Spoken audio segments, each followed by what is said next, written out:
For me to be here this evening. So this is kind of wild. I grew up in Ellsworth and grew up on a farm there, been there forever, and that's what I principally do. I have a farm there that my wife and I started 8 years ago now, I guess. My goodness, 8 years ago. But when I became Ag Secretary, we also relocated principally here to Topeka, and I am not 2 minutes that way. And if there's any proof that I'm that close to here, I actually spilled pasta shell sauce onto my shirt, and I was so close I was like, oh, whatever, I'll just go. So it's great to be here, and I'm new to these community conversations, but I like the way we do it. I'll just talk a little bit and then open it up to questions. We'll have a lot of fun. So I was a state rep. Beginning in 2002, I won a seat that was 52% Republican, 25% Independent, and 22.5% Democratic. So a pretty tough seat. There was an incumbent Republican. I was a college student at Sterling College at the time, which is where I went to school. I was a senior. I got upset at poor Tim Schallenberger. He came to speak at the campus. Said some things that made me really angry, and so I walked out and I was like, I'm mad. So I called my dad and he said, well, you should come home and run for office. And I said, I'm going to do it. And poor Tim has never been allowed to live that down. Republicans say, you launched his career. Had you just been nicer at Sterling, you may never have been there. But went back home, ran against an incumbent Republican, went really well. That was in 2002. When it was easy to have a message against what was happening in Topeka because they had gone over the allotted session and ended up raising sales taxes to raise $252 million. I thought at the time that was a gross example of government run amok. That was just mildly making some small decisions that were in the wrong direction compared to what's happened in the last 8 years. So anyway, I served 7 years there when Governor Sebelius became Secretary Sebelius and went to D.C. Secretary of Agriculture Adrian Polanski left to take a federal position, and Mark Parkinson, the incoming governor, named me as Ag Secretary. I kind of laugh. I get to have the distinction of being the shortest tenured Ag Secretary in the history of the state of Kansas. That position is now political, so it changes with the administration. It did not always serve as a political position. It used to be appointed by the Ag Board, so there were actually some individuals that had it for like 30 years in a row, and then he handed off to his son back starting in the 19-teens. No surprise, Governor Brownback was the break in that mold. We brought the court case against that in 92, said, listen, you can't, one person, one vote, you can't appoint this position. So I served for 21 months as Ag Secretary. I left that position to be a senior advisor at the Environmental Protection Agency, managed ag relations within Kansas, Nebraska, Iowa, and Missouri. Loved that job. It was fascinating work. I got to see how cities are put together, stormwater systems, wastewater systems, how we manage public health in very urban environments, but also in rural environments. After my time at the Land Institute, I became after my time at the EPA, I became Vice President of the Land Institute, which is, if you are not familiar with it, is a really cool ag research organization based just south of Salina, founded by Wes Jackson, who is actually a Topeka native. Grew up kind of 3/4 of a mile north of the Goodyear plant in the Kansas River lowlands, but has been in Salina doing that work since 1976 or 1977. While I was serving as Vice President, my own farm in Ellsworth started to grow, and after a while, it became large enough that it really required all of my time. So I couldn't be on the road anymore, interacting with major donors around the country for the Land Institute. So stepped down from that, took on the farm full time, and that is what we've done for the last, I guess, now 3 years. I have a cow-calf operation, and then a row crop operation. We grow principally wheat and sorghum. My wife also, she's a Johnson County native, and Topeka's kind of a nice compromise base for us because she is very fond of where she's from and I'm very fond of where I'm from. And she manages public affairs and government affairs for the wind industry and then also the municipal utilities and a few other groups of people. But she has been very successful in what she does. And if you know her, and many of you do, you know she is a force in her own right. What's fun about doing a community conversation this evening, we have a new lieutenant governor announced last week. She is Katrina Lewison. She is from Hutchinson originally, graduated from Bueller High School, went to West Point, became a Black Hawk helicopter pilot, served a tour in Iraq, was a Purple Heart recipient, went back, taught cadets at West Point, and then during that time received her master's in organizational leadership at Columbia. And then she and her husband, Tyler, who was also at West Point, moved back to Kansas and set up shop in Manhattan. Tyler runs GTM Sportswear. If you're familiar with this is the outfit. If any of you are K-State fans and are wearing K-State branded gear, it was likely made at GTM, but they make all sorts of gear for all sorts of different sports and groups. And then Katrina is a director at Civic Plus, which is one of the fastest growing Kansas companies. They design software that connect municipal governments to their constituencies. So she and Tyler have 3 children. So my wife and I have 4 children. There are 7 children between us.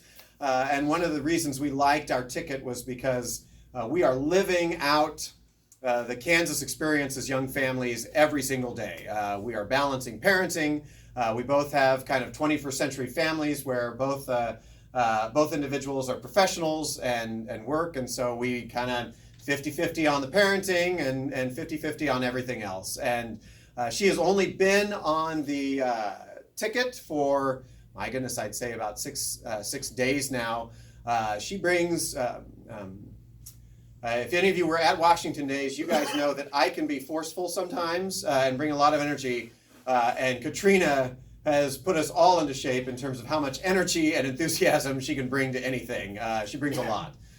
So we couldn't be more excited to have her on board with us. So I think that's kind of it for my formal comments. We want this to be a free-flowing conversation, and so we'll get it going. I'm on the Community Action Board of Directors and also Community Services meetings. They gave us a letter here the other day saying they want to raise goddamn income tax or the sales tax and more on food. That'll make us the highest county, state in the county. You know, this is crazy. This is craziness. If they can't find some other way of getting the taxes that we need and getting the goddamn rich people corralled, we need to do something else. You know, we sent letters to our Republicans and our Democrats and all the people down in the state office building. So one of our platforms is reducing or eliminating the sales tax on food, and we understand that's $350 million hit to the budget. So given how constrained we are with the state's finances right now, you can't do that in a vacuum. You have to find a way to supplant that. But we hear you. And it's real relief to Kansas families. It's real relief to people on a fixed income. You know, you don't, not everybody's buying cars all the time or making big purchases, but everybody's going and buying groceries every single week, sometimes multiple times a week. My family just jumped into the 4 gallons of milk a day category, or no, not a day, excuse me, a week. We drink a lot of milk, we don't drink that much. Where we do think there are opportunities, there's a couple of things. We have already seen that the tax package that was passed this last year, which you've got to get out and support people like Jim that help make that happen, because it is hard to pass any tax package. This one in particular was a big one. And so in November, it's important to support the people that helped set the state back on at least some sort of stable footing. We've seen that that's been working. Also, I think that we're going to see some revenues pick up in the next 6 months to 12 months. From oil and gas revenue. The state still receives a lot of money from oil and gas, and you know, oil's back $70 a barrel, and so you're seeing more drill rigs operating. But I think there's some opportunities on the horizon. We are supportive of expanding access or decriminalization of marijuana in the state. Part of that's because of a revenue prospect. I also think that the U.S. Supreme Court decision that legalized online sports gaming, while personally I'm actually not in support of sports gaming, if the feds are going to say it's legal, then my argument would be, you know, we have state-owned or operated casinos, and we get 22% of that, the state does, and we have an interest in them being successful. Well, if 70% or whatever it ends up being, I don't know, but if 70% of the gaming dollars in this state are going online for sports betting, then the state almost has an obligation to make sure that we are appropriately capturing a portion of that. And so you're for raising sales tax? No, not on food. I would be for Well- reducing or eliminating the sales tax on food. You know what community action is? Uh, It's poor for the poor people. yes. I'm on a harvester route. They have a woman that cannot afford her drugs right now. This very goddamn day. Cannot afford her drugs. It's just craziness. Because you got a $15 increase in her Social Security. That knocks her out of the goddamn ball game.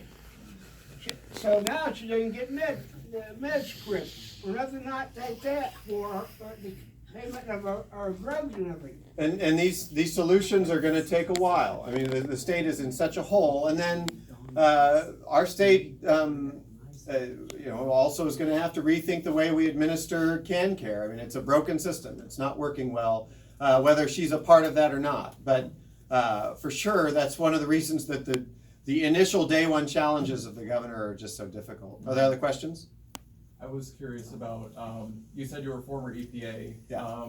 What do you think of what Kansas should do to step in terms of environmental protections now that those are to an extent being eliminated at the federal level under Scott Pruitt and all that? So the protections aren't being eliminated. You still have what we call kind of the federal hammers of the Clean Water Act, the Clean Air Act, the Endangered Species Act. Where it's going in the wrong direction is sort of the dismantling of the scientists that help make a lot of these science-based decisions on broad public health questions. I tell people this proudly all the time. EPA has the third highest portion of PhD scientists of any federal agency behind NASA, which is number one, and then NOAA, the National Oceanic and Atmospheric Administration. So a lot of really bright people trying to make sure that the science that they're doing is correct. And when you wonder what they're doing, these are the people that finally figured out that Volkswagen was scamming the system on their diesel emissions. And so these are finely tuned instruments to detect atmospheric conditions and doing modeling projections. So these are really interesting people, and that's the portion of the agency that's, one, being underfunded, two, kind of being dismantled, and then three, their scientific reports are not being allowed out into the public. And that's what's hard to see, just knowing how nonpartisan they are, how serious they are about their work, and then to watch them sort of be pushed to the side.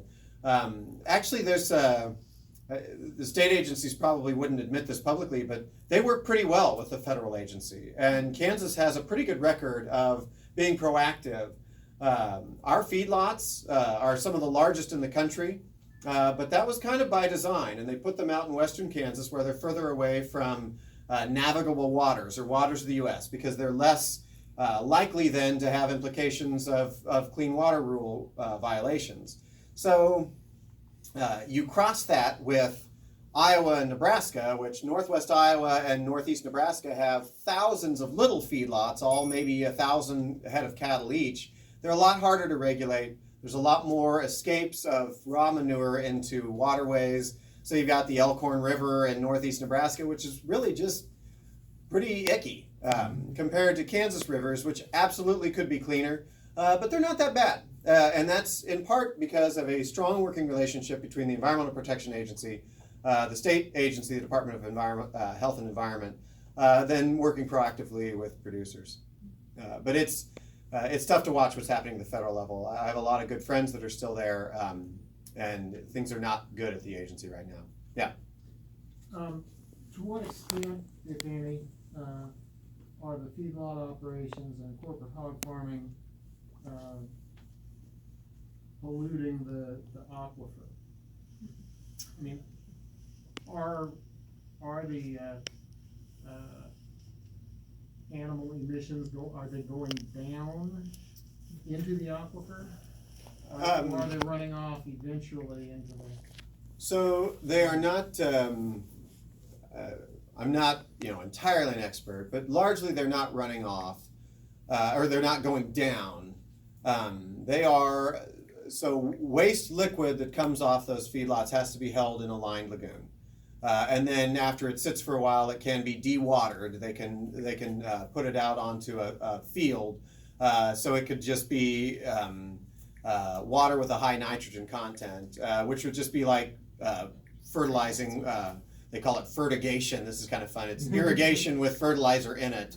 But I don't think that has as much of an impact on the Ogallala as you would imagine. Part of which is because we're draining the Ogallala so fast that it gets further and further away from the top of the ground every year.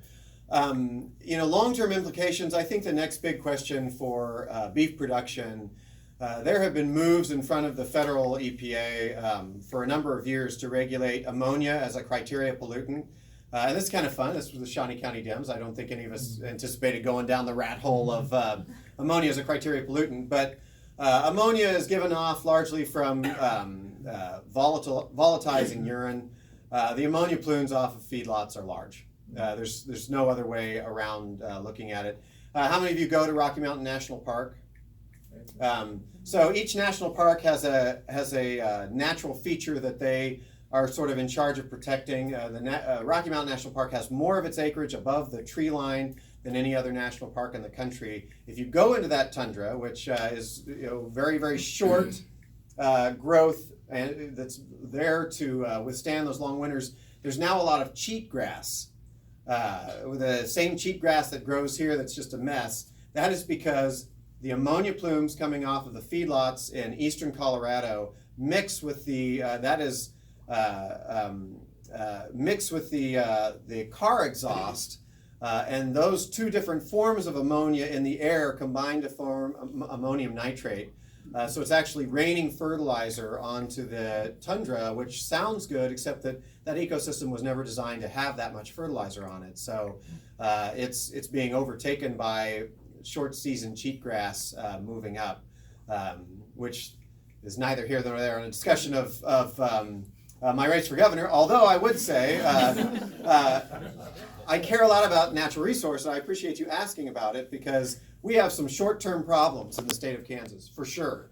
But we also have some long-term things, and we are a natural resource-based economy. And if we don't have one eye on the aquifer in particular, and then the overall soil health of the state, then we're going to start running into some long-term challenges with our biggest industry. Ag is the #1 game in town, and we don't pay attention to that, and we're going to find ourselves in real trouble. Yeah. How can we preserve the Ogallala, especially with those that are irrigating their farm crops? The question is, how can we preserve the Ogallala, especially with those that are irrigating the farm crops? Quick fun story. We, on our big 2-day tour with Katrina that we made Wednesday and Thursday, we started here in Topeka, went to Topeka, Lawrence, Wyandotte County, Johnson County, but then we actually took a plane from Johnson to Pittsburgh and then to Hutchinson, and then the next day we went Wichita, Garden, Colby, and then back to Salina. So I was pointing all of these features out. You can't see the Ogallala, but I was walking Katrina all the way through this. But the flight between Garden and Colby, there were high winds and it got a little choppy. I got really sick.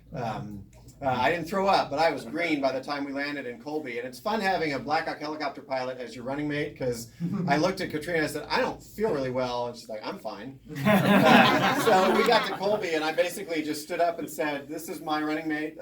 You're going to like her a lot and I'm just going to sit right there. And she took over. It was great. But I was pointing out to her there are two methods with the state. I mean, there are other things that the state can do. We can have a complicated banking system that allows farmers to not pump and then use some of that in dry years. But I see two primary tools for future reduction in consumption in the Ogallala. One is the one that's much trumpeted by the Brownback administration. It's LEMAs, Local Enhanced Management Areas. That's when an area that is seeing significant decline comes together collectively and says, we don't want to shut neighbor against neighbor, shut off one neighbor versus another. So we're all going to decide collectively to reduce consumption with the idea that we can sustain the life of the aquifer. The other is another fun acronym. It's called an IGUCA. That's an intensive groundwater use control area. And the only difference there, exact same concept, only difference is instead of neighbors voluntarily deciding to do it. It is the state stepping in and saying, listen, We are looking at the wet walnut in Ness County and Rush County, and you're just going to have to form an area here where you all collectively decide to reduce consumption, because you have to do that or you will not sustain the overall life of the aquifer. And I think both are valid. Obviously, voluntary is best, but there are parts in the state that need just a little bit of a gentle shove, because we're getting into difficult situations in terms of sustaining the aquifer in certain portions of the western third of the state. There are actually already areas in the western third where it's considered dead, and that doesn't mean it's dry, but it ceases to be economically worth pumping for corn or milo. Around Scott City, kind of right middle of the central western part of the state, the aquifer's already pretty much gone. George. Segueing kind of on your environmental, KPNL or Westart is asking for a rate increase yet again, and I would like to know where you stand on net metering and incentivizing people to be able to use solar, wind, things like that, and bring back an individual's ability to generate their own power and protect the environment.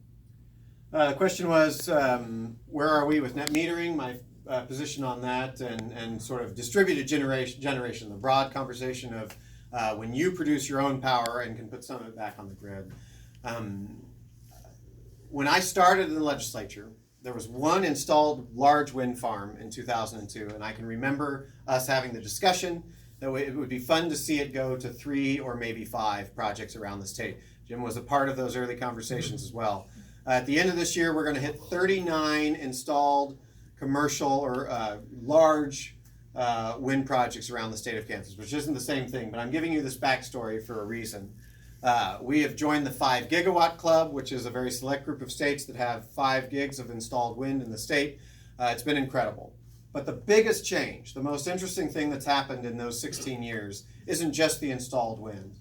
It's the capacity of our engineers that manage the Southwest Power Pool, which is the transmission grid that governs everything basically from northern Texas and even into Louisiana, all the way to the Dakotas, the center swath of the country. When we started, they thought they'd be able to put around 20% of the grid on as renewables, because renewables do fluctuate. It doesn't blow all the time. There were several days last year where the Southwest Power Pool's load of renewable energy exceeded 60%. 60%! Largely because engineers have figured out how to dispatch the power better and faster and balance it. So they know now that, yeah, the wind doesn't blow at your project all the time, but if you have wind projects from the Dakotas to Louisiana and you're managing that grid well, it's pretty much blowing 100% of the time. You're producing power somewhere all the time. So, back to your question about distributed generation, I think the next 10 years for this state are really exciting, because now that they've figured that grid out, and I don't even say they are just beginning, but as they leap every year in terms of how they can dispatch power, it's going to adjust how we begin to produce power around the country. California just mandated all new homes have solar, I think, by 2025. We are not there yet. The price of our power is still very affordable in Kansas compared to California. But I think the next generation is going to be some sort of generation on the home with battery backup. The batteries are getting there. And what that does then is upends the net metering conversation that we really have. Because right now, if you want to go off the grid, you kind of have to agree to have your refrigerator not run for 3 hours a day. I mean, it's not a very fun thing to do. But that's probably a reality in the not too distant future. Now, immediately on net metering, I think what they do now is pay avoided costs, which is a very small fraction of what you would pay for power. They pay maybe a cent and a half per kilowatt back from it. Well, I mean, the attack of trying to get rid of net metering using a maintenance hookup charge, all of these different ways of tying the hands of an individual consumer while they're paying for a merger that someday will happen, and now we're approaching 15-cent kilowatt hour. I don't have the ability to be able to go out and purchase a $40,000 solar array and have it pay for itself, because without net metering, I can't do that. So they're preventing you from being environmentally conscientious while they're asking you to pay a higher rate.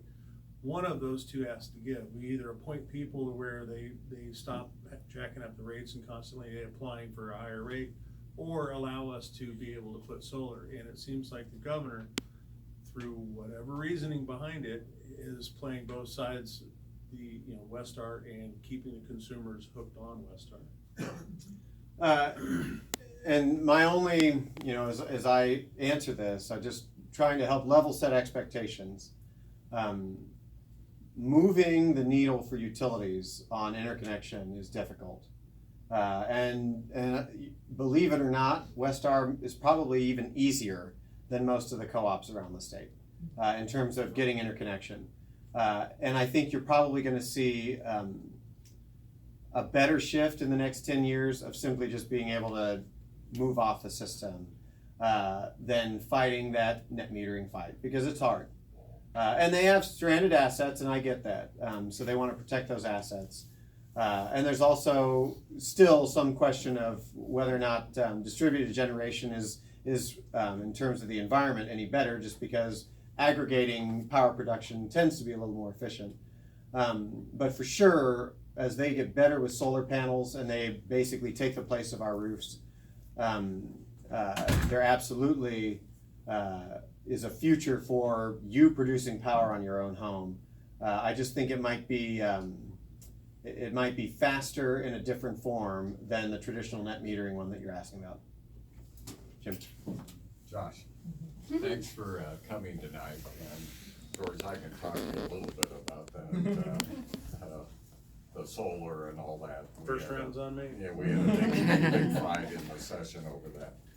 My question, Josh, is I was very upset last week because of Nathan with the department. Well, nothing, but the Department of Revenue and with the CGI and the contract and how Sam, the Director of Department of Revenue, is really gotten around. I don't want to see 56 of our IT people leaving and then having to train people. So I guess my question to you is, what is your opinion? And when you're governor, what would you do about it? So one of the things that we are suggesting, and this is why we're having a conversation about an independent state auditor, and I like legislative post audit, I think they do a good job, but they're still an arm of the legislature. Someone needed to be bird dogging these long-term contracts. It was vital, because once you do that, once you enter into a 10-year agreement, it locks you in. I thought it was a bad decision to move the Department of Agriculture to Manhattan. It was a 20-year contract. So I become governor next year. You cannot undo that. And it's also, you can't move state employees that had to move everything just to go to Manhattan. You can't move them back in 8 years. And there's an obligation on the part of any administration to change the state in the way that you want to, and it needs to go, but also not do things in a way that hamstring future generations of the state. The CGI deal in particular is frustrating and sad.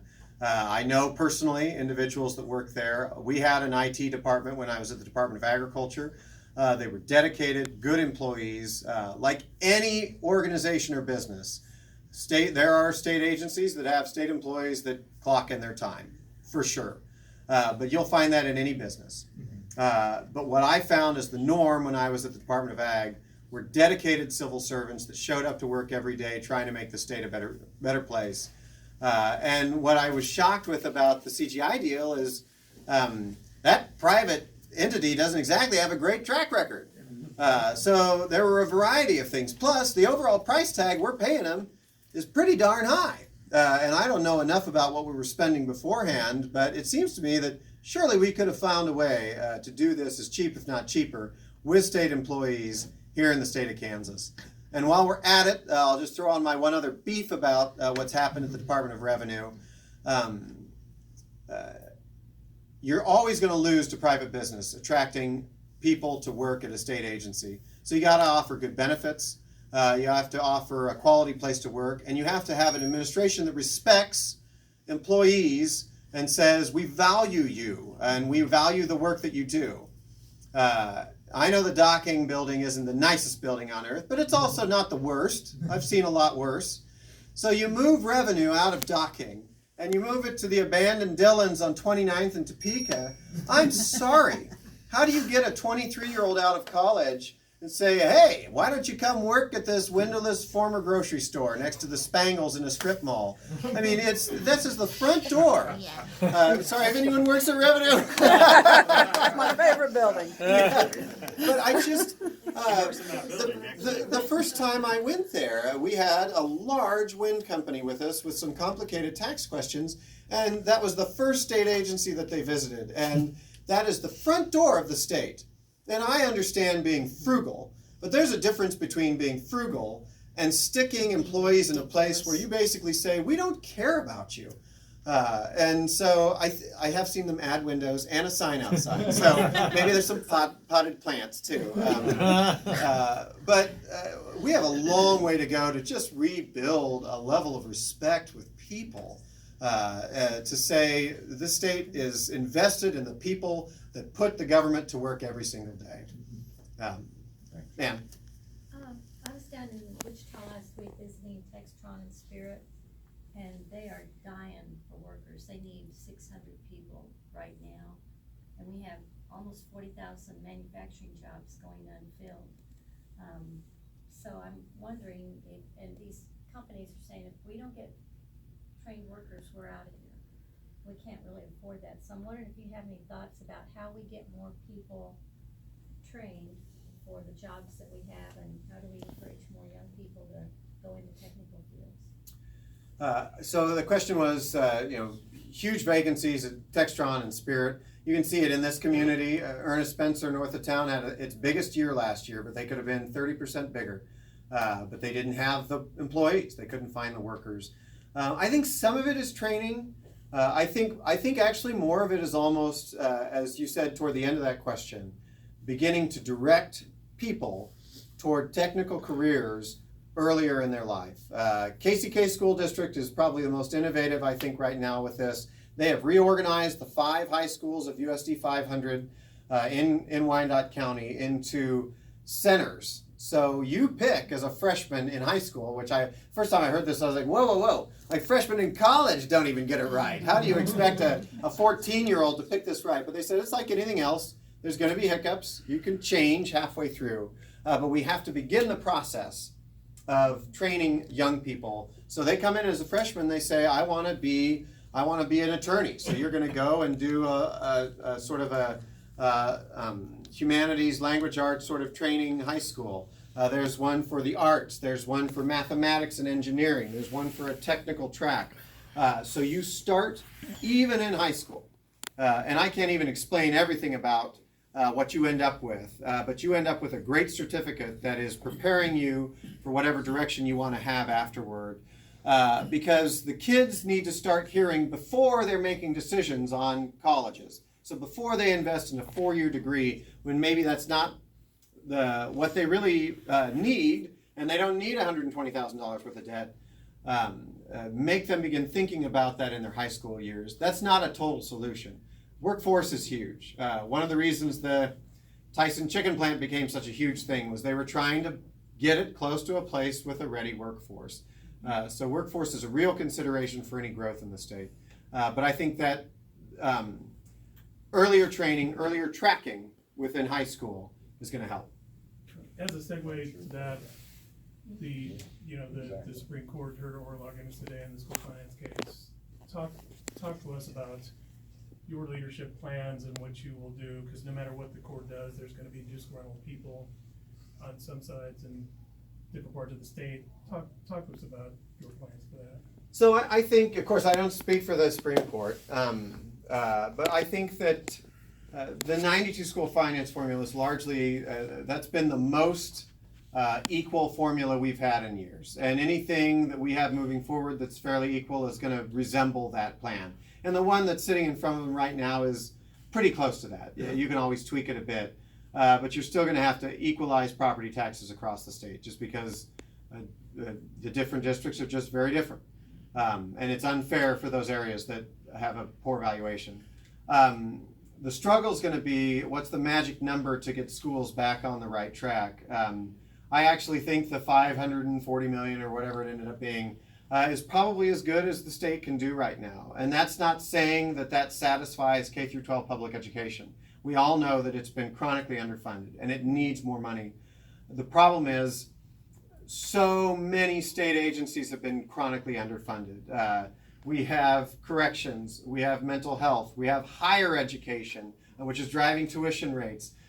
We have DCF that just needs an entire overhaul.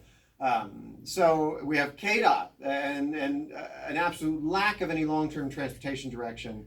So K through 12 is probably going to have to work with what the legislature did, of course, unless the courts come back and say something different. But they're going to have to work within those boundaries for the next few years, mostly because if we don't address the broad range of issues facing the state, 5 years from now, it won't be K through 12, but it's going to be another part of the state in absolute shambles. And it's going to be a long, slow glide path back for everybody. I do think, though, most superintendents, if we would just give them a direction and say, we will commit to this and we will be there, I think most of them say we can live with that. You just have to have a plan that we can predict and not come in halfway through the year and steal 3% of the funds you've already allocated. Yeah. Switching topics a little bit, school safety, gun rules, common gun sense, and all the money in the state from the NRA. How do you navigate that if you would become governor? What would you do? Sure. The question was, broadly on guns. So I voted for concealed carry when I was in the House in the mid-2000s, and that's when we required 8 hours of training and licensure and a background check, and you had to pass a test on a gun range, which is not perfect, but what we thought at the time were very normal restrictions. And like any other behavior that the state encourages or not encourages, it's very appropriate to have some restrictions on it. Unfortunately, since that time, after I left the legislature, they basically removed almost all of those. And it's hard in this state, once that's done, to ever walk it back. And most of you are savvy enough in this room to understand this primary and understand other people in this primary that had a hand in rolling those restrictions off. Because I would love to go back to 8 hours of training and licensure and just making sure that people have thought this through instead of what we have now in the state, which is constitutional carry, which anybody can go out and get a gun, carry it unlicensed all the time, virtually anywhere in the state. Specifically to school safety, I am against arming teachers for a variety of reasons. I have 26 members of my immediate family that are public school teachers or they're retired.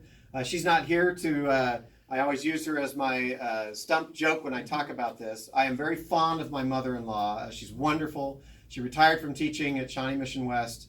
My mother-in-law is the last human being I would ever want with a gun in her hand in a tough situation, and she would be the first person to tell you that she doesn't want one. She was trained to teach students. Most of the time in a school shooting situation, that is a current or former student, and she does not want the responsibility of having to make a decision of pulling a trigger, and that is too much to ask for a teacher. On top of that, my brother teaches in liberal, and he says, I have great kids, and they're awesome, and even still, I have things stolen off my desk all the time, and I want it to be gum, and maybe my wallet. I don't want it to be my wallet, but it's not the end of the world. I do not want my desk to be broken into when someone steals my revolver. It's just not something that ought to be in the classroom. We have to have a real conversation about guns in this country. I don't mind people owning them. I also don't get caught up on the cosmetics of guns. Sometimes guns look really scary and they're not, and sometimes guns don't look scary and they're actually very lethal. But we do need to talk a lot about seeing the proliferation of guns as a solution to problems, because there is ample data that is just not the case. That more of them everywhere does not make us safer. So,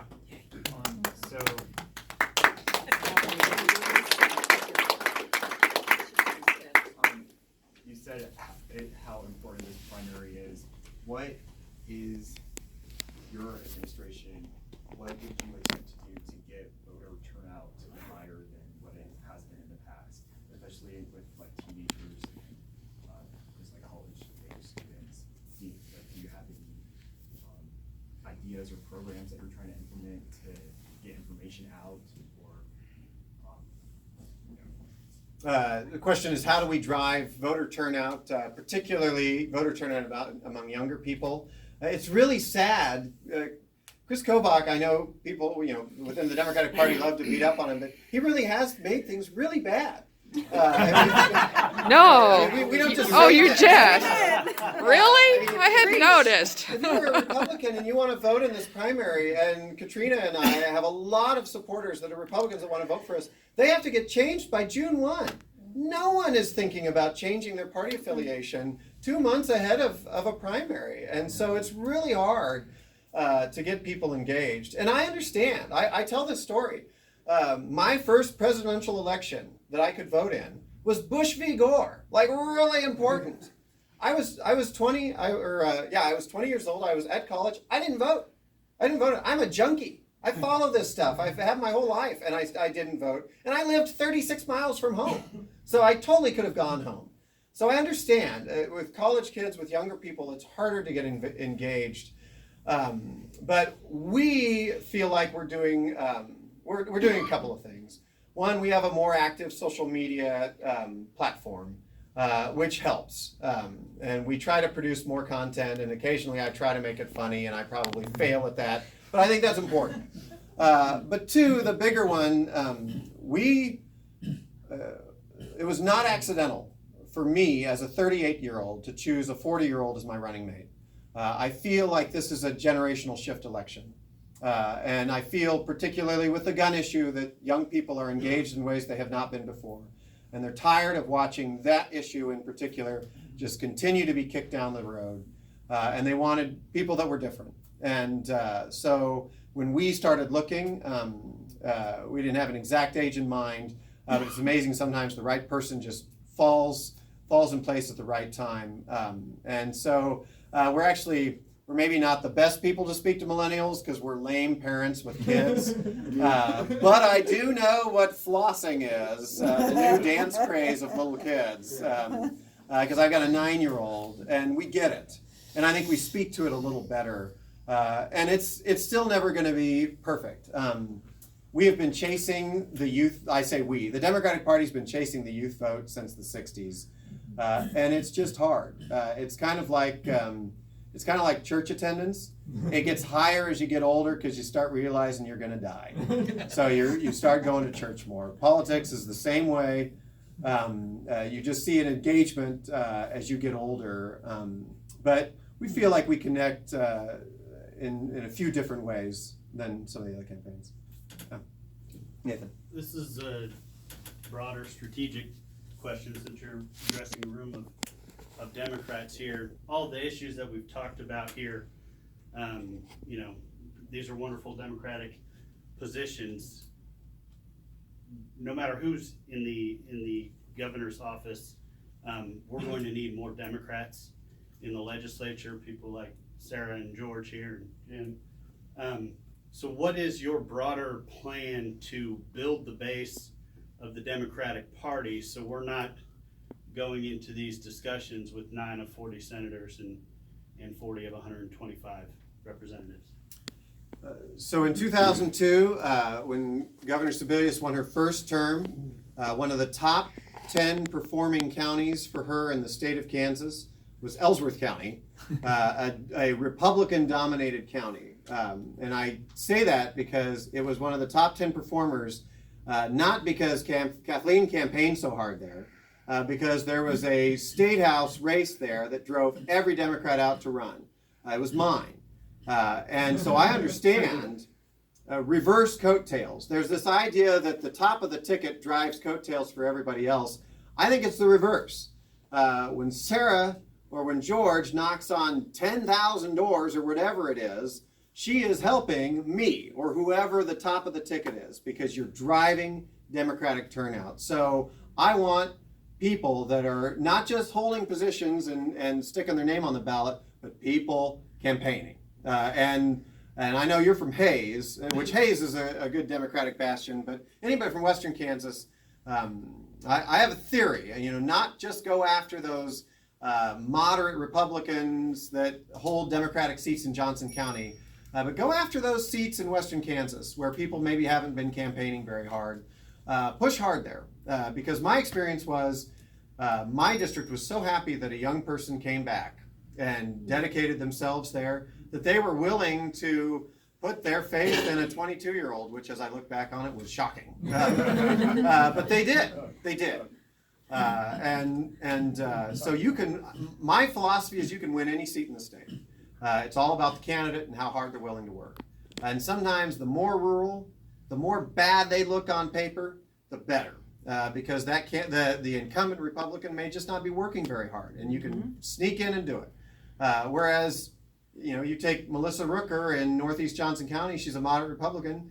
She raises a ton of money. She works super hard and does a lot of great things. So it's going to be hard to beat her, and we're going to spend $100,000. And what does it do for the party? Whereas you go out and spend $20,000 in Western Kansas, that's a campaign. The whole thing, start to finish. And I just think it offers the state a chance to push our candidates and our message everywhere, which is really important. Yeah. I just wanted to tell you, you are exactly on point for this community's long tradition. Over the last several decades, the total vote in most precincts in Shawnee County, and particularly on the Democratic side of Shawnee County, is higher in the state rep race than in the presidential or gubernatorial race. Because you are the candidates that they know. I mean, I'm campaigning hard and I go out everywhere, but I am not. I was a state house rep. I know what it's like to literally walk every single door. Kansans don't know me like they will know you, and that they know you. I mean, it's a different sort of reaction. And you pull in voters that I just don't have the time to do. And as we all know, TV ads about a statewide candidate just aren't that effective anymore. I mean, they're boring, they're uncompelling. The real work of motivating voters happens at the door. Door walkers and canvassers are extremely important, but nothing can take the place of the actual candidate doing the work on the doorstep, driving those voters out. And then the residual coattails that happen up the ticket are phenomenal. June 2nd. You mentioned DCF earlier. What would you and your administration do to fix everything that's going on? I mean, for unlicensed professionals being in charge of the children, losing children, sleeping on office floors, what would your plan be for that?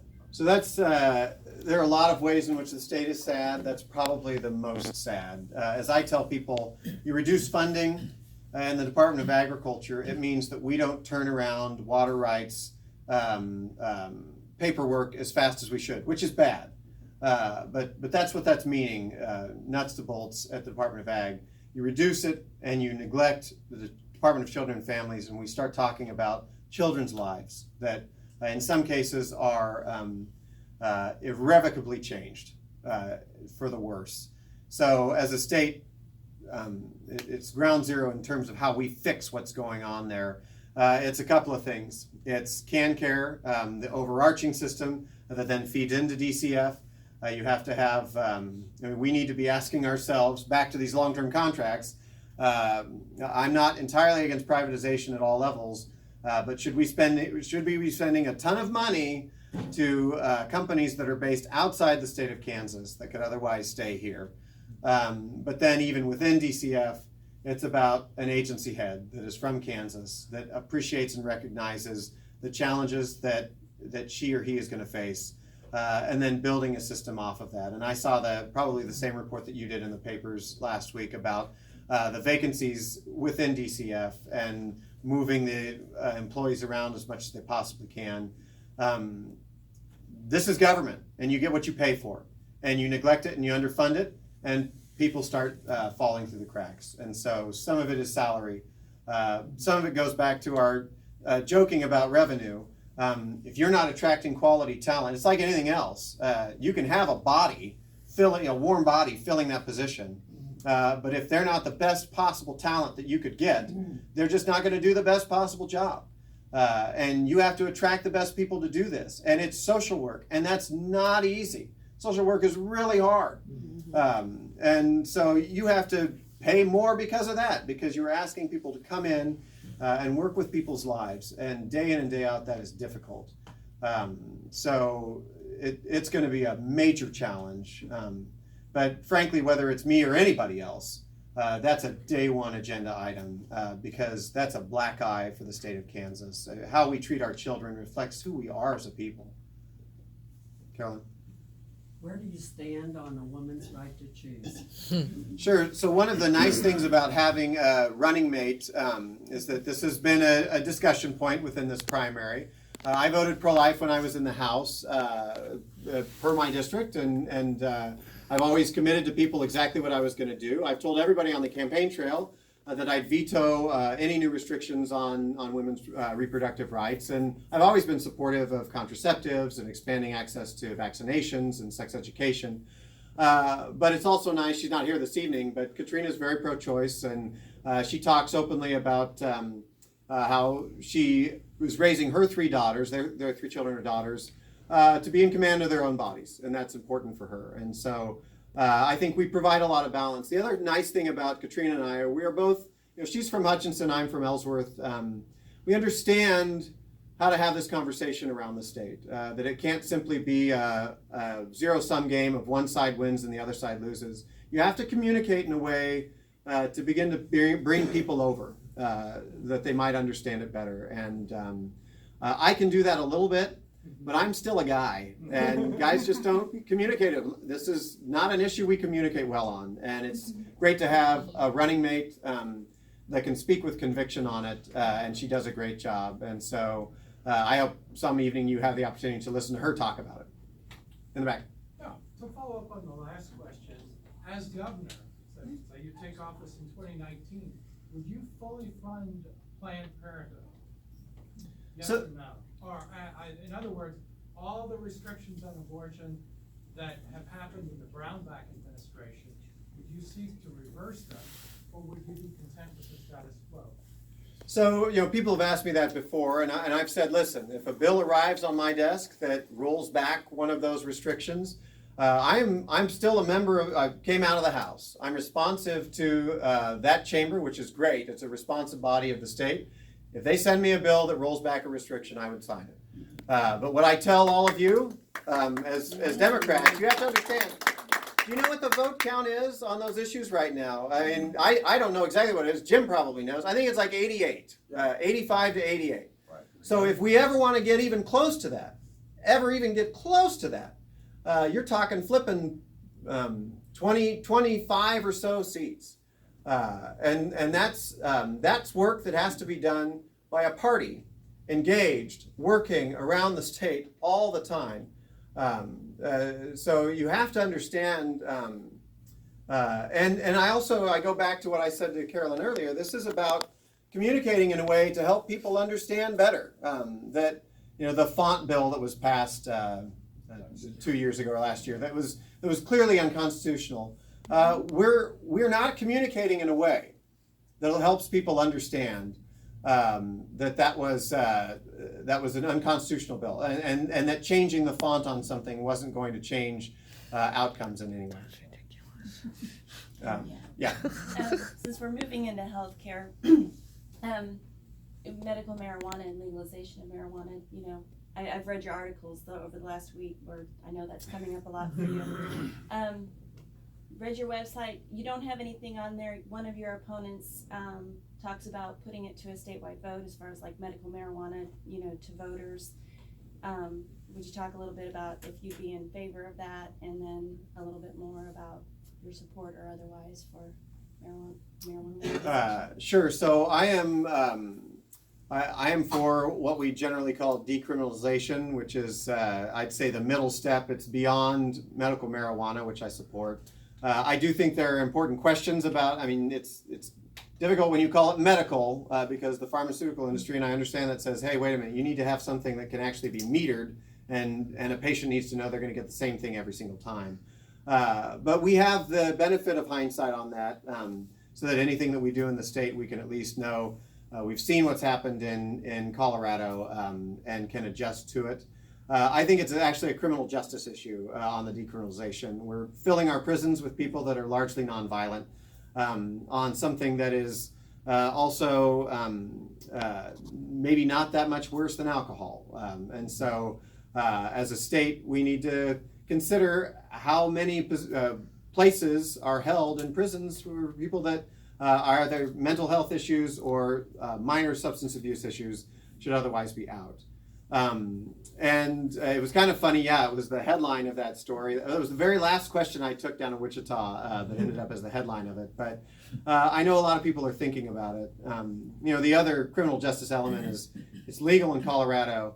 If it becomes legal in Missouri, which right now it's at 70%, polling at 70%, so very likely will be, we cannot burden our highway patrol with trying to stop the massive traffic in between on I-70. It's just going to be up and down the roads constantly.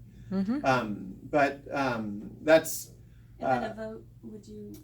So somebody else you said suggested a statewide vote.